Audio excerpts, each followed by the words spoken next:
जय हिंद साथियों, कैसे हो आप सभी। आपके अपने YouTube चैनल में आपका परिवार में आपका स्वागत है। अगर आप चैनल पे नए विजिट करे हो तो चैनल को सब्सक्राइब जरूर कीजिए, लाइक एंड शेयर। आज हम वीडियो बनाने जा रहे हैं राजस्थान में जितनी भी प्रतियोगी परीक्षा है उनसे संबंधित आए हुए प्रश्न, जैसे RSSMB या फिर RPSC या अन्य विभाग में 2023, 24, 25 में आए हुए शानदार प्रश्न किस प्रकार का लेवल आता है, उन सभी प्रश्नों को सोल्व करेंगे। उसी के साथ साथ एक जो अपनी क्विज रहेगी अति शानदार रहेगी। और आज की जो पीपीटी है, पहली पीपीटी है दोस्तों, देखिए अगर आपको शानदार लगे तो ही लाइक सब्सक्राइब करना, लेकिन वीडियो को पूरा देखना। ठीक है। द्वंद कहां तक पाला जाए, युद्ध कहां तक टाला जाए, तू भी है राणा का वंशज, फेंक भाला जहां तक जाए। तो जितने भी एग्जाम है राजस्थान में उनमें आए हुए प्रश्नों की बात करेंगे। एक नंबर प्रश्न क्या है देखिए, इसमें पूछा गया है। पहला तो कमेंट में बताओ पीपीटी कैसी लग रही है। अगले प्रश्न है वो इससे भी शानदार है। एक बार वीडियो जरूर विजिट करियो पूरा देखने बाद। अगर थाने पसंद नहीं है वीडियो तो सब्सक्राइब करेड़ो चैनल वापस अनसब्सक्राइब कर दियो, लेकिन यो वीडियो थे पूरा देखियो। एक नंबर प्रश्न में क्या पूछा गया है, किन वर्षों में राजस्थान में संभागीय व्यवस्था को समाप्त और पुनर्स्थापित कर दिया गया। ठीक है। ये प्रश्न प्रोफेसर का एग्जाम हुआ था 2025 में, उसमें आया हुआ है। किस वर्ष में राजस्थान में संभागीय व्यवस्था को समाप्त और पुनर्स्थापित किया गया। 1962 में समाप्त, 71 में पुनर्स्थापित, 62 में समाप्त, 72 में पुनर्स्थापित, 1962 में समाप्त, 87 में पुनर्स्थापित। इनमें से कोई नहीं। बताओ भाई, कमेंट में बताओ आंसर। सही आंसर लॉक कर दीजिए, सी है इसका। वैसे हम बात करें राजस्थान में तो संभागीय व्यवस्था की शुरुआत कब होती है, 1949 में। उस समय राजस्थान का मुख्यमंत्री कौन है भाई, हीरालाल शास्त्री। हीरालाल शास्त्री। इसमें बात की जाती है कि संभागीय व्यवस्था को समाप्त कब किया गया। 1949 में शुरुआत के बाद 1962 में समाप्त किया जाता है। उस समय राजस्थान के सीएम कौन है, मोहनलाल सुखाड़िया। मोहनलाल सुखाड़िया। आग 1962 में बंद कर दी। बिंगे बाद में दोबारा शुरुआत कब होती है, 1987 में। कब होती है, 1987 में। इस समय राजस्थान के मुख्यमंत्री कौन है, हरिदेव जोशी। हरिदेव जोशी। राजस्थान के एकमात्र मुख्यमंत्री हैं जो लगातार 10 बार विधायक बने। कहां से विधायक बने भाई, बांसवाड़ा से। अब बताओ भी, ई प्रश्न में कोई कंफ्यूज रह गए। संभागीय व्यवस्था की शुरुआत हुई 1949 में। उस समय सीएम हीरालाल शास्त्री। 1962 में बंद कौन कर दे, मोहनलाल सुखाड़िया। फिर वापस शुरू कौन करे, हरिदेव जोशी। कब करता है, 1987 में। अब कमेंट में बताओ राजस्थान का प्रथम मनोनीत मुख्यमंत्री, निर्वाचित मुख्यमंत्री। कमेंट में बताना है दोनों। ठीक है। अगले प्रश्न पर आइए, देखिए भाई प्रश्न।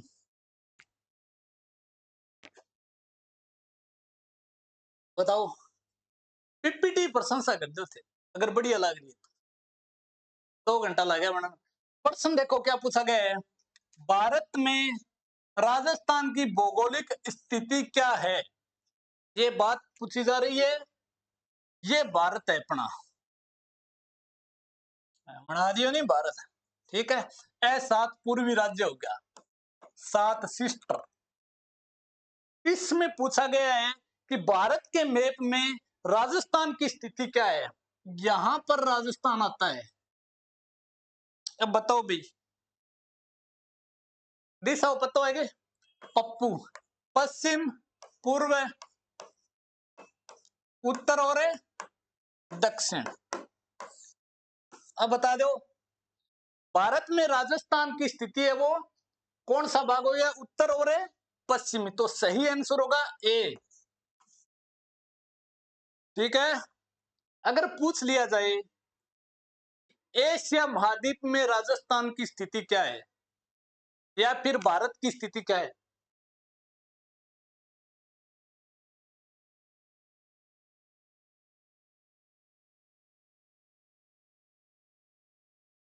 ये है गोलार्ध, ग्लोब है भाई, सॉरी क्या बोलते हैं इसको, ग्लोब। उत्तर, दक्षिण, पश्चिम और पूर्व। ग्लोब ये पूरी पृथ्वी पर इसको 4 भागों में बांटा गया है, उत्तरी गोलार्ध, दक्षिणी गोलार्ध, पश्चिमी गोलार्ध और पूर्वी गोलार्ध। इसमें भारत की स्थिति ये है, तो पूछ लिया जाए एशिया महाद्वीप में राजस्थान या फिर भारत की स्थिति क्या है, कौन सी बनेगी भाई, उत्तर और पूर्वी। और प्रश्न इसमें क्या पूछा गया कि भारत में राजस्थान की स्थिति क्या है, उत्तर और पश्चिम में। क्लियर। अगला प्रश्न, राजस्थान के उत्तर से दक्षिण,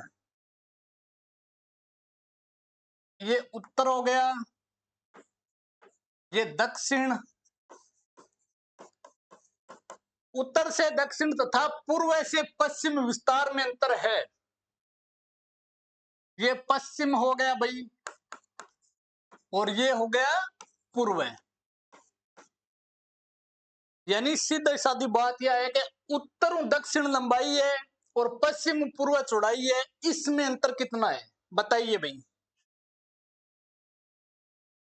उत्तर से दक्षिण है लंबाई 826 किलोमीटर, पश्चिम से पूर्व है 869 किलोमीटर। इसमें पूछा गया है अंतर 869 माइनस 826, 43 किलोमीटर, 40, 41, 42 और 43।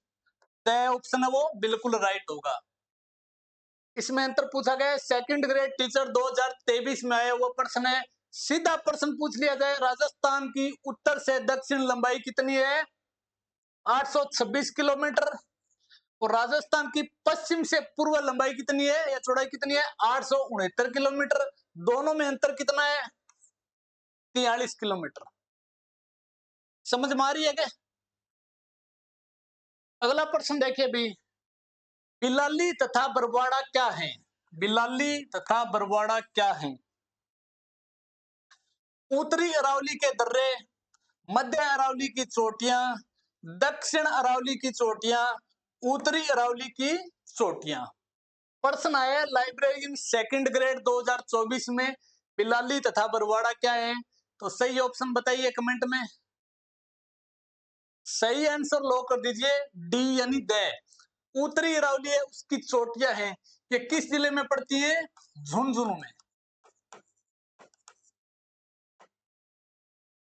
राजस्थान में अरावली पर्वतमाला को कितने भागों में बांटा गया है, 3 भागों में, दक्षिणी अरावली, मध्य अरावली और उत्तरी अरावली। बिलाली और बरवाड़ा जो चोटियां हैं, पर्वत चोटियां हैं, वो कौन से भाग में, उत्तरी भाग में, किस जिले में पड़ती है, झुंझुनू जिले में।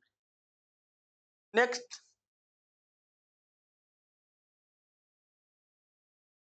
लूनी नदी का उत्तरी क्षेत्र क्या कहलाता है, लूनी नदी। मरुस्थल में बहने वाली एकमात्र नदी कौन सी है, लूनी नदी।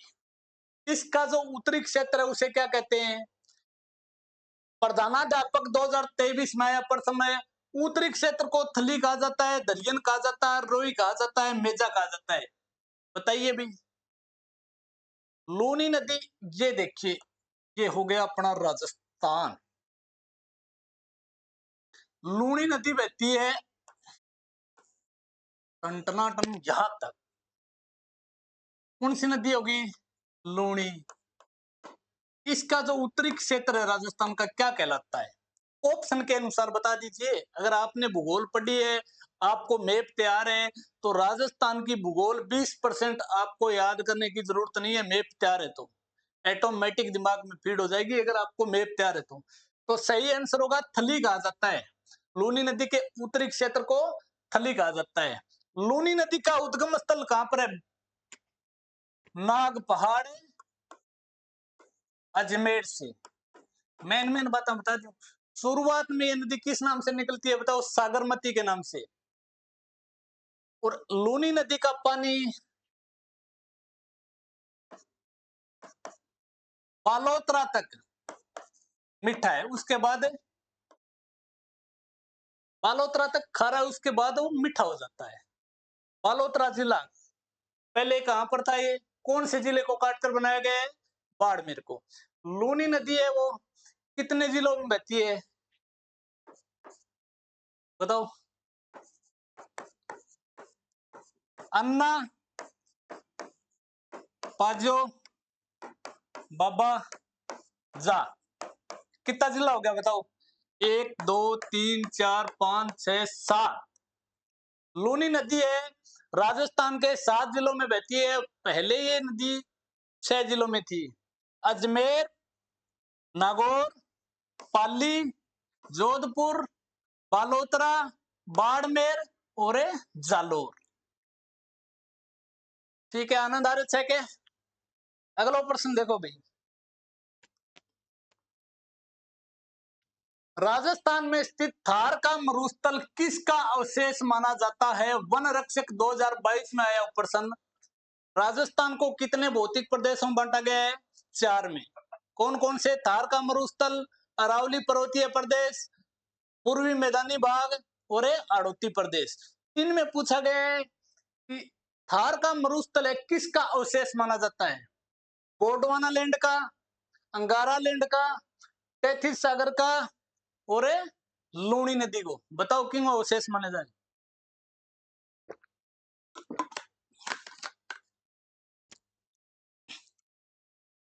सही आंसर लो करेंगे हम। टेथिस सागर का अवशेष माना जाता है, थार का मरुस्थल है वो।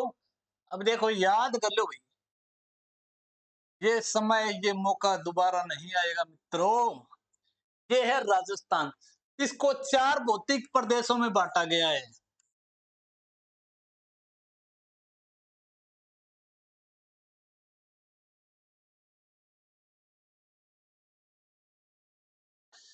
चलो ठीक है, ये हो गया थार का मरुस्थल। कौन सा मरुस्थल है? थार का मरुस्थल। ये अरावली पर्वतीय प्रदेश, ये पूर्वी मैदानी भाग और ये है आड़ोती प्रदेश। कितना भौतिक प्रदेश हो गया? 4 हो गया नहीं?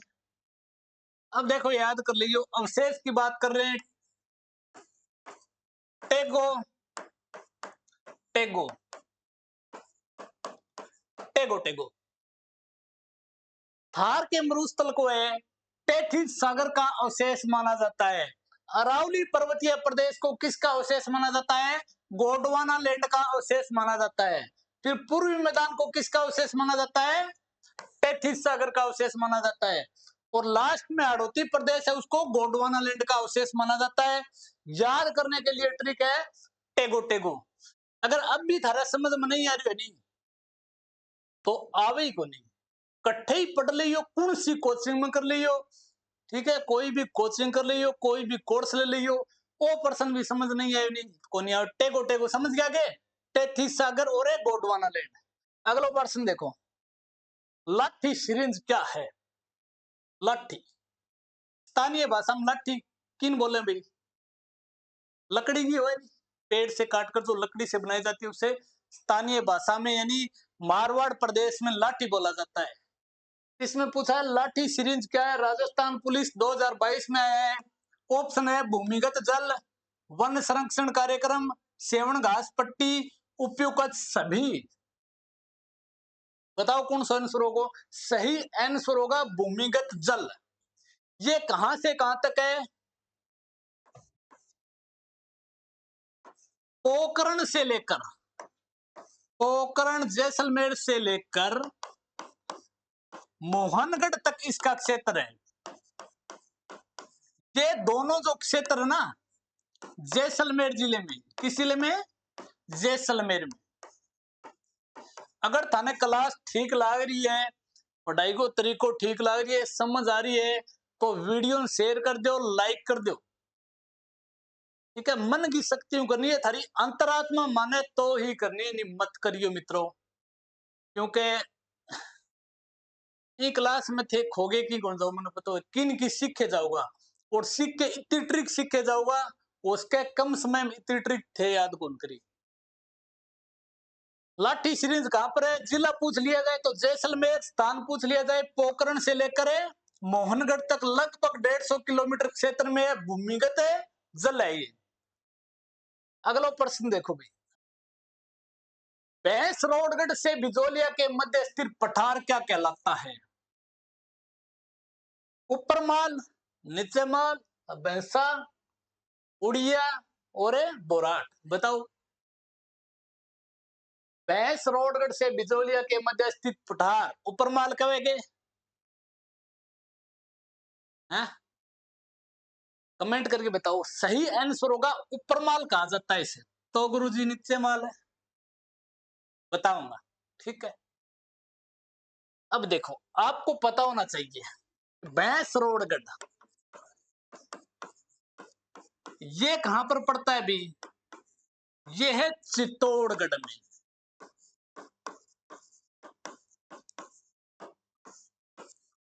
भैंसरोडगढ़ से लेकर बिजोलिया किस जिले में है, भीलवाड़ा में। भारत का सबसे प्राचीन किसान आंदोलन कौन सा है, बिजोलिया किसान आंदोलन। शुरुआत कब होती है, 1897 में। राजस्थान की बात नहीं कर रहा हूं, ये भारत का सबसे प्राचीन किसान आंदोलन था। भैंसरोडगढ़ चित्तौड़गढ़ से लेकर बिजोलिया भीलवाड़ा तक का क्षेत्र उपरमाल कहलाता है, याद कर लियो, बार बार हुए वन आरक्षक 2022 में आयो है। यूं पहला 10 बार एग्जाम में ये प्रश्न आ चुका है, कई बार पूछ लिया जाता है उपरमाल क्या है या क्षेत्र कितना है। भैंसरोडगढ़ बिजोलिया किन जिलों में विस्तृत है, चित्तौड़गढ़ और भीलवाड़ा में। अब आता है उड़िया का पठार, ये किस जिले में है अपने को पता होना चाहिए, सिरोही जिले में। आनंद आ रहे 6 के क्लास में गए, हे प्रभु ये क्या हो गया।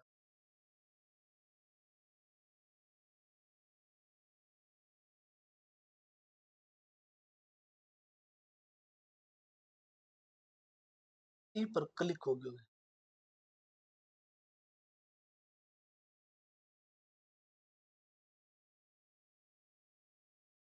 जूम जूम बस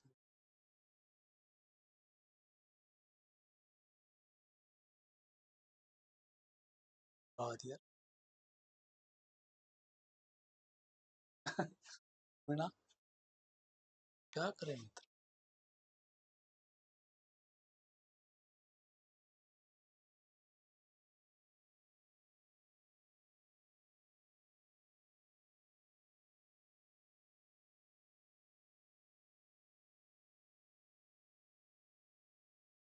कौन सा पर क्लिक हुए है मित्रों, व्हाइट बोर्ड बैक ऊपर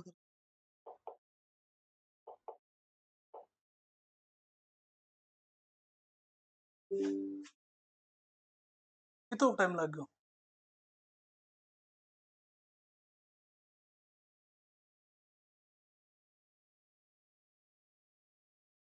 देखो मित्रों, थोड़ा टेक्निकल प्रॉब्लम की वजह और टेक्नोलॉजी में आपनों भी हाथ तंग है, इनकी वजह से थोड़ी सी प्रॉब्लम आ गई, कोई बात को नहीं।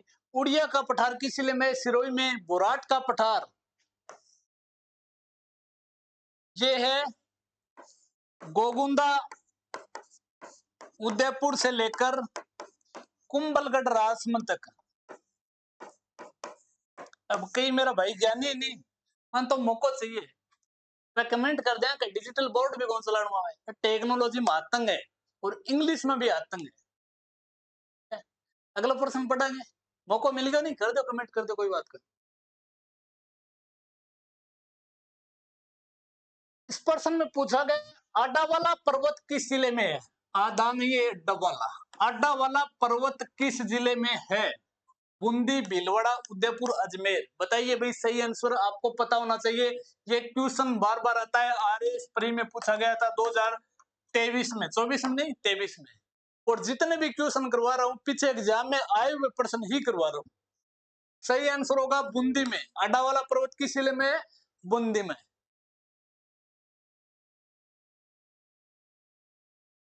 चलो भाई कमेंट में बताओ, अजमेर में कोई भी एक पर्वत का नाम बताओ। नाग पहाड़ है क्या? ये तो पहाड़ हो गया, पर्वत का नाम बताओ। अगला प्रश्न, डांगलैंड किसका भाग है? डांगलैंड किसका भाग है? प्रश्न आया सहायक कृषि अधिकारी 2022 में बोराट का पठार, अब्बू पर्वत, करौली पठार, चित्तौड़गढ़। बढ़िया प्रश्न है, शानदार है। ये एक दो बार आए प्रश्न एग्जाम में। ठीक है, फिर से रिपीट होगा। डांगलैंड किसका भाग है? बोराट का पठार को, अब्बू पर्वत को, करौली को और चित्तौड़गढ़ को। तो सही आंसर होगा करौली के पठार का भाग है डांगलैंड। अब बात करते हैं डांग का राजा कौन है? डांग का राजा बताइए भाई, डांग का राजा कौन है? डांग की रानी, डांग की रानी। डांग के राजा की बात करें तो ये है भरतपुर, सॉरी भरतपुर नहीं है, वर्तमान में नया जिला बन गया, डीग को कहते हैं। किसको कहते हैं? डीग। पहले भरतपुर में था ये। डांग की रानी करौली। अगर डांगलैंड की बात आ जाए तो किसका भाग है? करौली के पठार का भाग। अगला प्रश्न है, निम्नलिखित में से कौन सी नदी अरब सागर में मिलती है? इनमें से, ये प्रश्न EORO 2023 में आया हुआ है। इनमें से कौन सी नदी है वो अरब सागर में अपना पानी ले जाती है? चंबल, बनास, चंबल, बनास, बाणगंगा और माही नदी। बताओ, कमेंट में बताओ। ये देखिए राजस्थान, इस साइड में जो नदियां अपना पानी ले जाती हैं वो ले जाती हैं बंगाल की खाड़ी में, बंगाल की खाड़ी में। इस साइड में जो नदियां पानी ले जाती हैं वो अरब सागर में, अरब सागर।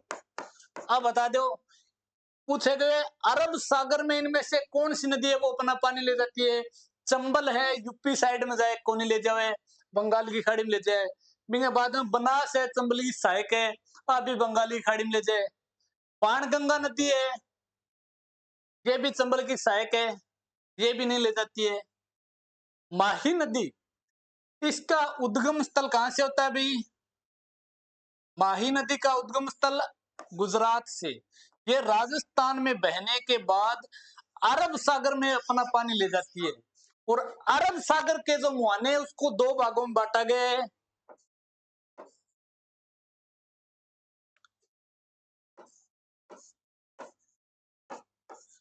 पल्लू और मसा। ट्रिक पढ़ी है क्या? पल्लू और मसा। पश्चिमी बनासंती और लूणी नदी, ये दोनों नदियां अपना पानी है वो कहां पर ले जाती हैं? कच्छ के रन में, कच्छ के रन में। माही और साबरमती नदी अपना पानी कहां पर ले जाती हैं? अरब सागर में। ठीक है, तो इसका जो सही आंसर होगा माही नदी।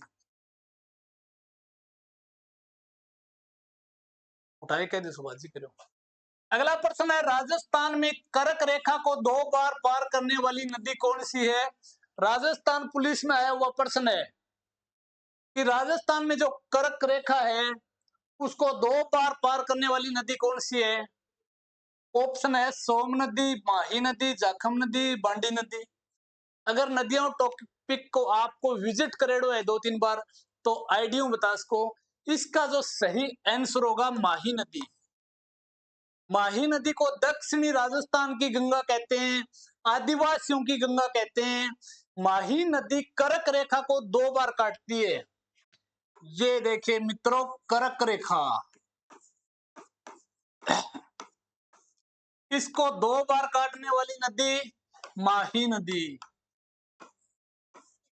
मकर रेखा, मकर रेखा को दो बार काटने वाली नदी लिम्पोपो। कौन सी है? लिम्पोपो। ये नदी कहां पर है भाई? अफ्रीका में। इनके अलावा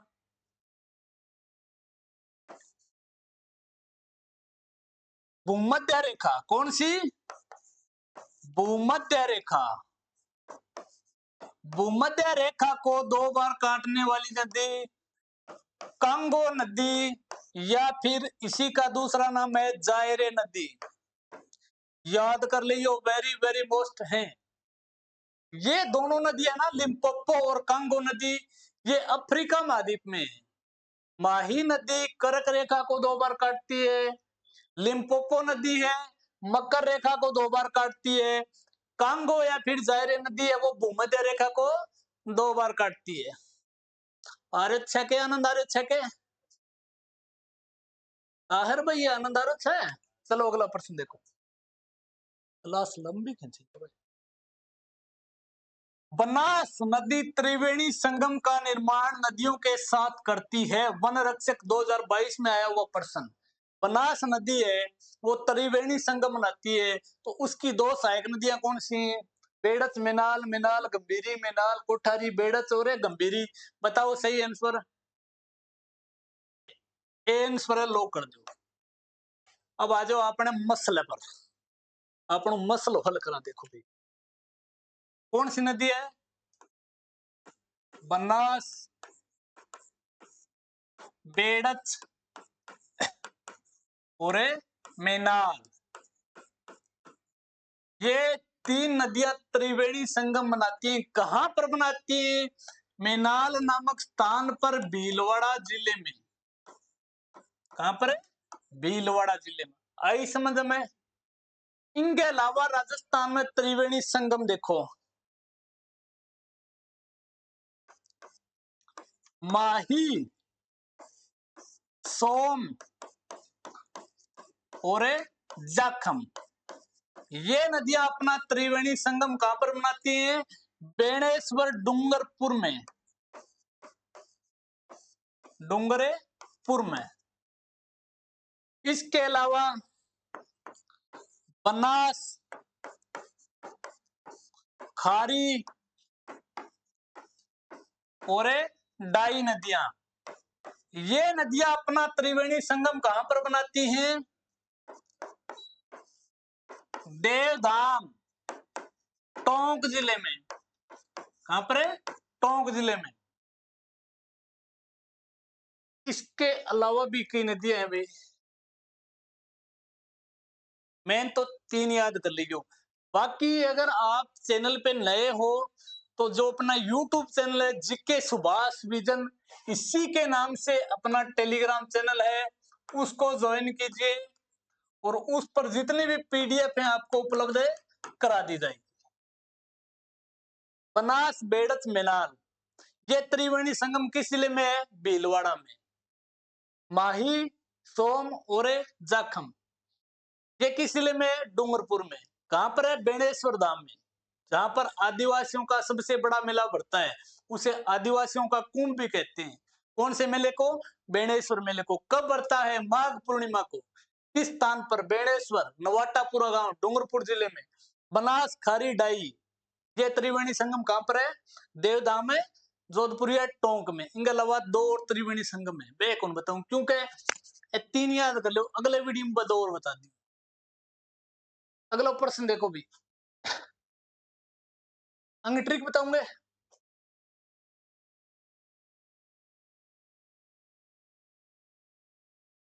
ट्रिक मिलेगी थाने टेलीग्राम चैनल पर। जितना भी त्रिवेणी संगम ने सारे ट्रिक बना के शानदार सी टेलीग्राम चैनल पर डाल दी। अगला प्रश्न देखिए, क्या हो गया? भीनमाल जलप्रपात अवस्थित है। ये भीनमाल नहीं है, सुधार किया जाए इसे, भीमतल है। भीमलत, सॉरी तल। भीमलत जलप्रपात किस जिले में अवस्थित है? कनिष्ठ अनुदेशक 2022 में आया वो प्रश्न। मिनाल नदी पर, मांगली नदी पर, बेड़च नदी पर, चंबल नदी पर है। भीमलत जलप्रपात कौन सी नदी पर स्थित है? बताइए, 4 ऑप्शन इनमें से बताइए। सही आंसर होगा मांगली नदी पर। किस जिले में है? श्री राम। मांगली नदी पर बूंदी जिले में है, बूंदी जिले में। मैनाल जलप्रपात कौन सी नदी पर है? मैनाल पर है। बेड़च पर कोई जलप्रपात नहीं है। चंबल नदी पर बताइए कौन सा जलप्रपात स्थित है? सूलिया। कौन सा है? सूलिया जलप्रपात। किस जिले में है? चित्तौड़गढ़ में। कहां पर है? चित्तौड़गढ़ में। ऊंचाई कितनी है? 18 मीटर। जाखम बांध है उसकी ऊंचाई कितनी है? 81 मीटर। और सूलिया जलप्रपात की ऊंचाई 18 मीटर। राजस्थान में चंबल नदी पर एकमात्र जलप्रपात कौन सा है? सूलिया। भीमलत जलप्रपात किस जिले में है? बूंदी में। कौन सी नदी पर है? मांगली नदी पर। कंप्लीट है काम। अगले प्रश्न में पूछा गया मित्रों, किस स्थल पर चंबल नदी सर्वाधिक प्रभावित हुई है? गांधी सागर बांध पर, राणा प्रताप सागर बांध पर, जवाहर सागर बांध पर, कोटा बैराज पर। बताइए सर्वाधिक प्रभावित कड़ा हुई है। जहां पर लोगों को सुविधा मिलेगी भाई लोग तो प्रभावित होंगे। ठीक है, तो सर्वाधिक प्रभावित हुई है कोटा बैराज में। ठीक है, चंबल नदी पर कुल 4 बांध बनाए गए जिनमें से 3 राजस्थान में है और 1 मध्य प्रदेश में है। कई बार प्रश्न में पूछ लिया जाता है क्रम वाइज बताइए कि चंबल नदी पर मुहाने से या फिर उद्गम स्थल से बांधों का क्रम बताइए। तो बता दूं क्रम के? जी राजी है दारोगे अन्नदारी क्लास में। ये देखो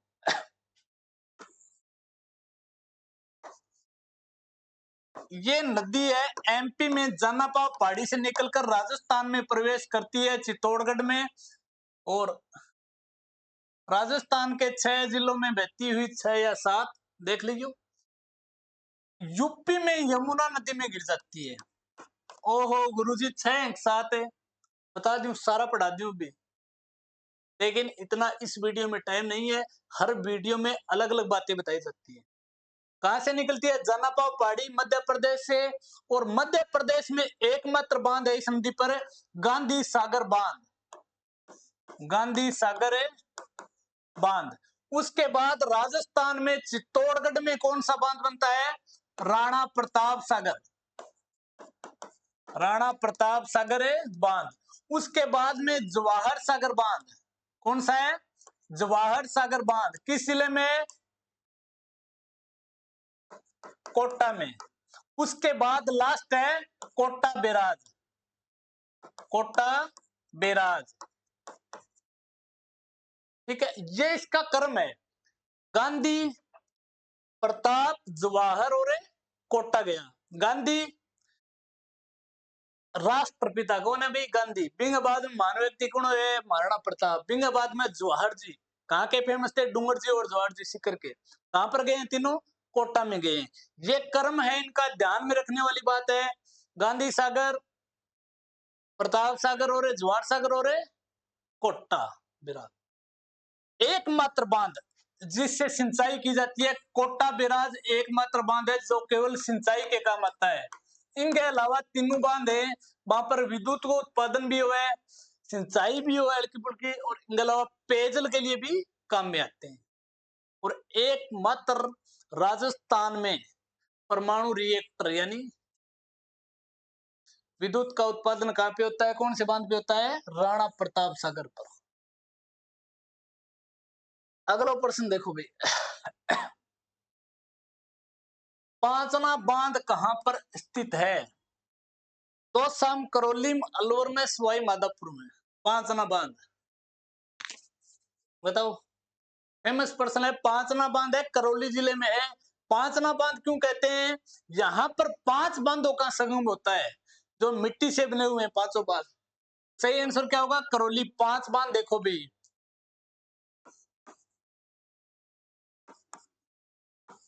बैंसावट,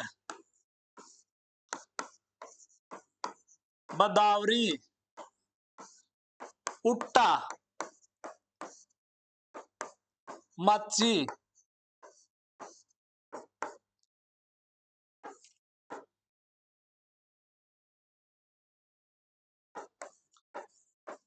बरोटा। ये 5 नदियां हैं, ठीक है। यहाँ पर इन पांचों नदियों को मिलाकर एक बांध बनाया गया, उसका नाम है पांचना बांध। कहां पर है? करौली जिले में। कई बार प्रश्न ऐसे भी आ जाता है, राजस्थान में मिट्टी से बना हुआ एकमात्र बांध कौन सा है? पांचना बांध। याद करना तरीको देखो, भैंस, बद्दो, ऊंट, माचे पर बैठ गयो। भैंस, बद्दो, ऊंट, माचे पर बैठ गयो। याद करनी है पांचों नदियां, भैंस, बद्दा, ऊंट, माचे पे बैठ गया, भैंस, बद्दा, ऊंट, माचे पे बैठ गया, भैंस, बद्दा, ऊंट, माचे पे बैठ गया। पांचों नदी याद हो जी, एक मात्र मिट्टी का बांध है, करौली जिले में। बात खत्म। आ लो जी। सावन भादो सिंचाई परियोजना संबंधित है। सांख्यिकी अधिकारी 2024 में आयो है 12 जिलों, उदयपुर, अजमेर, कोटा। बताओ भी। सावन भादो सिंचाई परियोजना ये लो, सावन भादो, सावन को महीनों किंग लिए सारों घातक को है। बताओ, नई नवेली दुल्हन होए, शादी नहीं हो रही है, दुल्हन के लिए घातक को है, दूल्हे लिए सावन को महीनों। बताओ कमेंट में बताओ। सावन भादो बात हो रही है। एक तो गया सिंचाई परियोजना,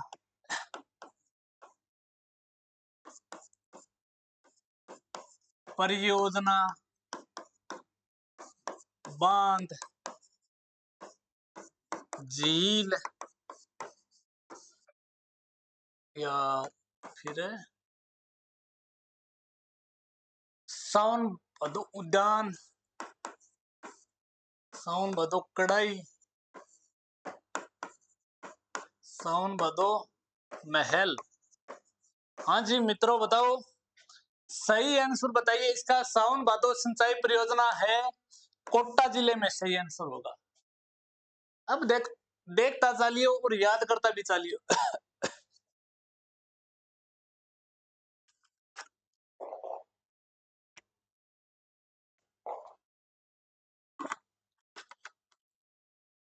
सावन भादो सिंचाई कोटा में बता दिया, ठीक है। परियोजना भी कोटा में है, सावन भादो बांध भी कोटा में है। इन तीनों में से पूछ लिया जाए तो कोटा में। सावन भादो झील कहां पर है? सावन भादो झील की बात करें तो ये है अचलगढ़ सिरोही में, अचलगढ़ सिरोही में। महल की बात करें तो भरतपुर में, डीग में, डीग नया जिला बन गया डीग में, ठीक है। सावन भादो महल है डीग में। सावन भादो कढ़ाई कहां पर फेमस है भाई? देशनोक बीकानेर। सावन भादो उद्यान है जयपुर में। लो जी। अगर सावन भादो नहर पूछ लिया जाए तो वो भी कोटा में है। क्लियर है? और तो कोई नहीं हो रहा के बढ़िया सी पढ़ाई कर लो शानदार तरीकों। लो जी। लेवा तालाब नामक वर्षा जल संग्रहण संरचना किस में स्थित है? लेब असिस्टेंट 2022 में लेवा तालाब किस जिले में है? कोटा, बारां, बूंदी, भीलवाड़ा। 2-3 बार आयो, नए प्रश्न है, बढ़िया तरीके में याद कर लियो। लेवा लेवा कर लेगा। बारह बारह बारह कहां पर है? 12 में, ठीक है। 12 जिले में अवस्थित है। लेवा 12, लेवा 12, लेवा 12। 2-3 बार प्रश्न 12 ही लेनी है, ठीक है। अगला प्रश्न, टांका और खड़ीन प्रकार हैं। टांका 100 में तो 90 छोरी छोरी से उसके टांके फिट से गणों सुने होगे। आदिवासी युद्ध कौशल, आदिवासी बोलियां, कृषि पद्धति, परंपरागत जल संरक्षण संरचनाएं। टांका और खरीन, वो जो बारिश का पानी होता है ना मरुस्थल में या मारवाड़ क्षेत्र में, उसे जल संरक्षण करने की एक तकनीकी है। तो डी आंसर वो बिल्कुल सही होगा, टांका और खड़ीन, टांका और खड़ीन।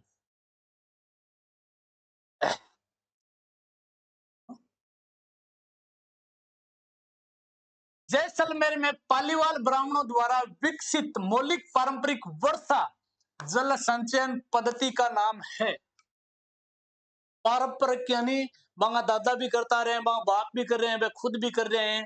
वर्षा को जल इकट्ठो करें, तकनीकी को नाम के है बावड़ी खड़ीन,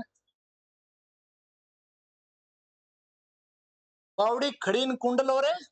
चलो ये ऑप्शन दिखाई नहीं दे रहा है, कोई बात को नहीं, तीन नामों में बता दो। खड़ीन बोला जाता है, ठीक है।